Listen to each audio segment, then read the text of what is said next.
So, what do you do when you pack up all your stuff on display for an impending move and then the move doesn't happen? Well, you change the focus of your display area into something new by thinking different.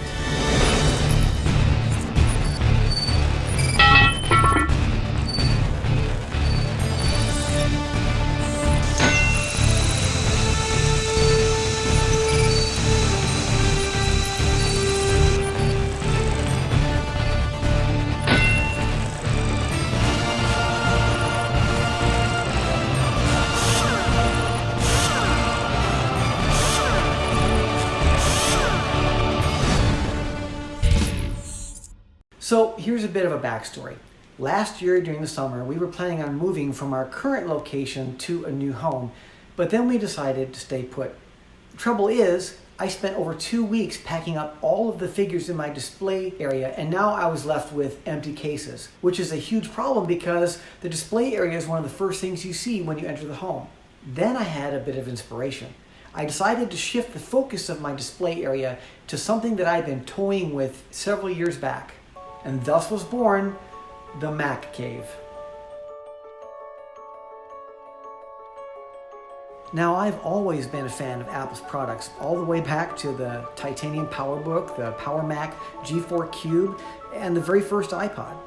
And I've always admired Apple's design principle, to take a thing and distill it down to its truest and simplest form. And over the years, I've collected several pieces that have been used by our family, and I've stored them away for just this type of display.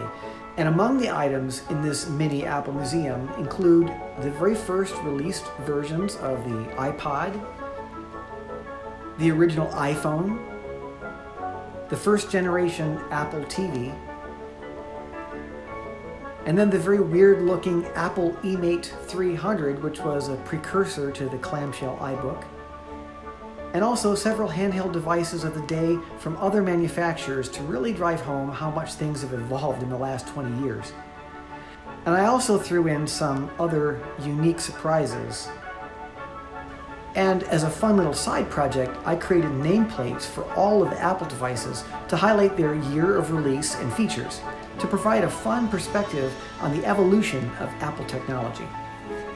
And staying true to my love of figures, I reserve the top shelves of my display for all the recent additions to my collection. Now, I'll be adding additional display space to the man cave very soon, and then I'll be hauling out all my figures again. But I'll be moving the Apple display up into my office, where it will continue to live on. But I've certainly enjoyed this technological trip down memory lane, and I know all of our visitors have too. Well, that's it for the Mac Cave, but we've got some more great videos coming soon, so be sure to stay tuned, and thanks for watching.